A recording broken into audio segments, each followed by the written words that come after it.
regardless, yeah. Prediction. Everybody, you just heard it right here. Mhm. London Knights are going to win the OHL this year.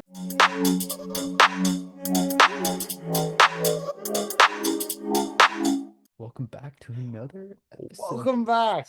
It's good to see you, Noah Good Harney. to see you too, Zach. How have you been? Fantastic. I Glad to have hear. been out traveling the world and working my body off to get some, got to make a living. Of course, got to make that living and explore the world when you can. Sure do. Nice. Sure do.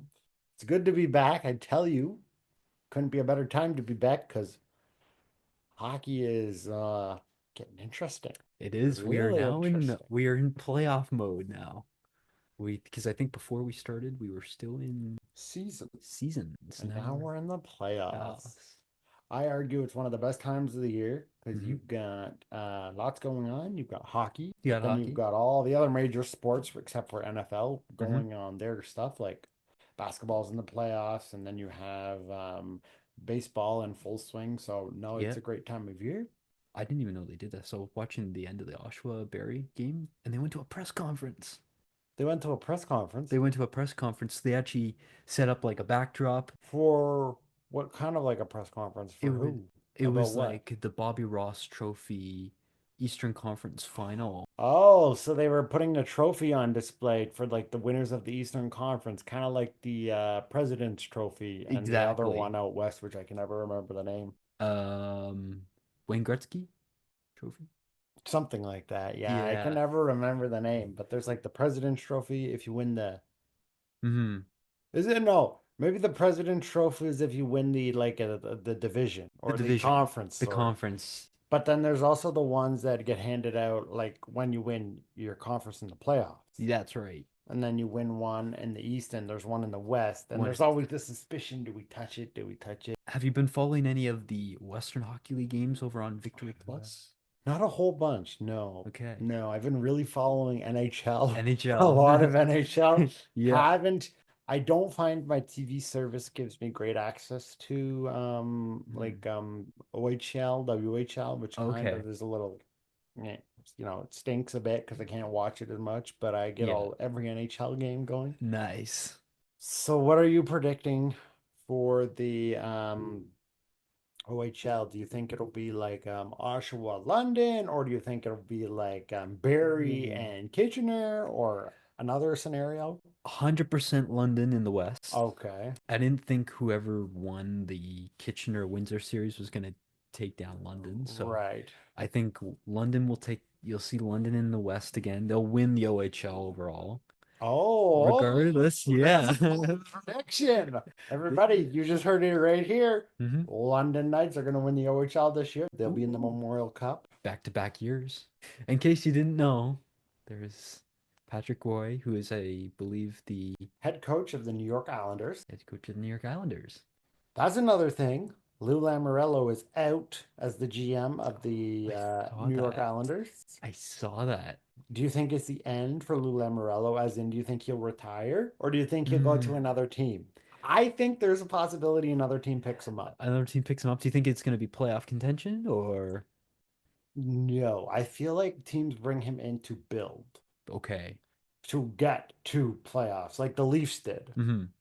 And then in the case of the Islanders, whatever the vision was, it didn't seem to work.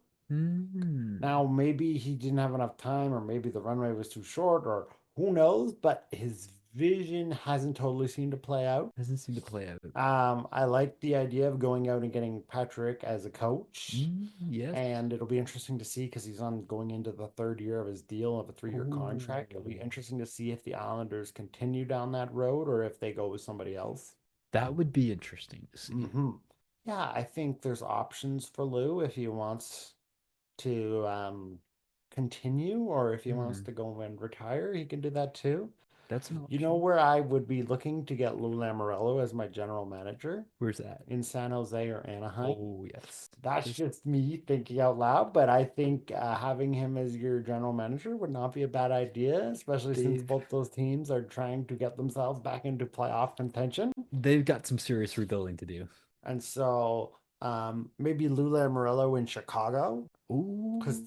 Again, They I could feel build that's like a building team. building team. Or yeah, maybe he retires. But yeah, a struggling team I think would be a good fit for Lou. I don't really see him going to a team that's competing unless there's No. like an opening.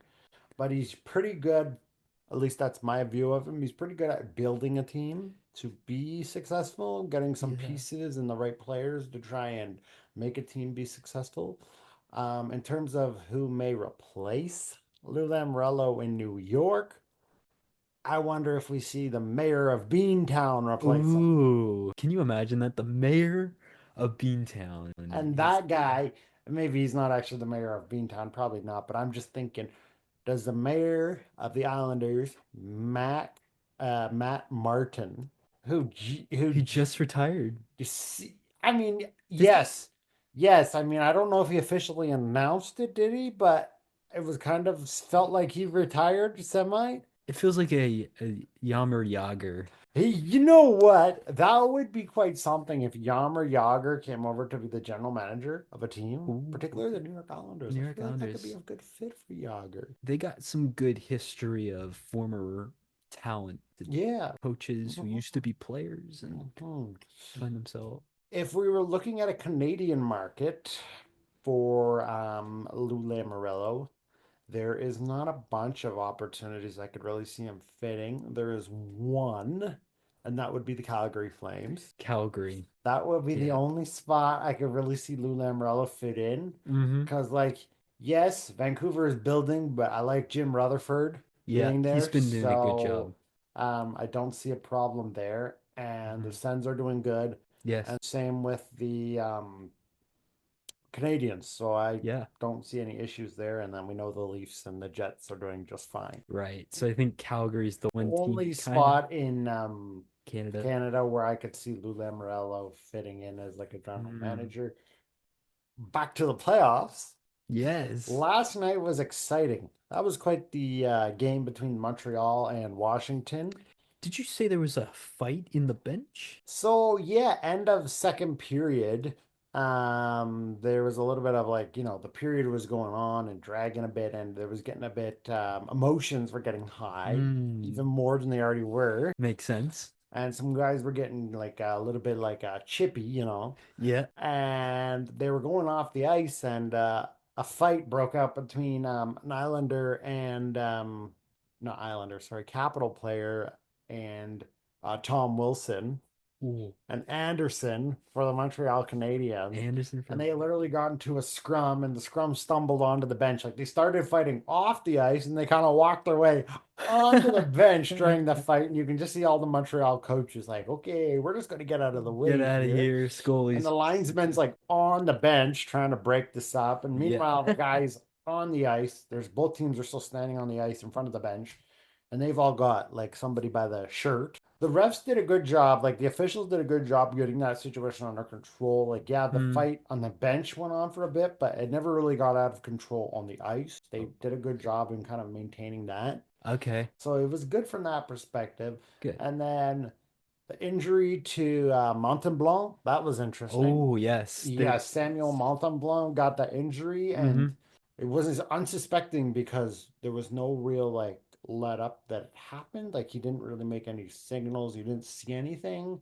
The only reason that we found out is because Rogers was able to go back through the footage and find a Review it. weird quirk that he made, like a move or Oh. something where you could see like he was in pain. Oh, interesting. One of I his like didn't notice gestures that. showed he was in some pain that he quirked or moved the wrong way. And then Thompson, net for Thompson, the Logan Capitals, Thompson. he just got obliterated by his own player there coming in to try Yeah, and stop the Montreal guy. because The Slavkovsky scored. Savkovsky scored, and literally it was Strom. Yeah, Strom Strom. literally came in and his stick was like this, and he literally like cross-checked him to the neck and put him on his back. Oh, And yeah, you could just tell his like legs because he was like in the butterfly position when he went back. His legs yeah.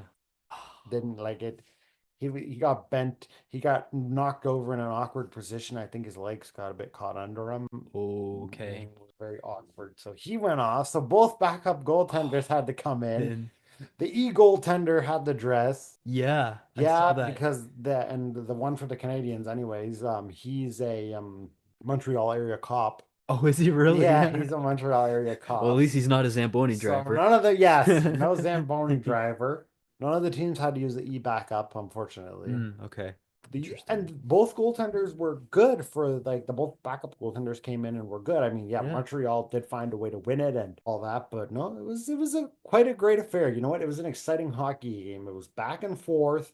There was action, there was physicality, there was drama, there was a little bit of everything. So even if you're not a Canadians or Capitals fan, which I don't consider myself to be a fan of either, Mm, it was quite the game to watch. It was that was definitely quite the game, entertainment to watch on a Friday night. So for no, it was sure. good. I endorse that kind of a hockey game, and I quite liked it. Are teams allowed to call up players from the AHL during the playoffs? As far as I know, Okay. yes, you are allowed to bring extra goaltenders, and in some cases, some teams do run with a third goaltender. But you're what I don't believe you can do is call up in the middle of a game, No. obviously. Yeah. I don't know if there's a rule against that or not, or if it's just because a lot of teams, their A team, like their affiliate in the AHL, is not 10 minutes down the road. Yeah. So Laval it's, is yeah, Montreal, so right. So it's hard to do that. So you have your E bug as they yeah. call it, which is your emergency backup goaltender. Yep. But yeah, we'll see if neither of them play or are available to go on tomorrow. Okay. I'm betting you will either see that they are going to bring somebody up, unless, which sometimes they could do this, they may say, well, they're not good enough to start, but they might be okay to sit on the Oh, bench and be there if needed to go in, right. but not necessarily starting. But if they're injured, I don't think they'll play or even No. consider it. So they'll bring somebody up to back up their goaltenders. Okay.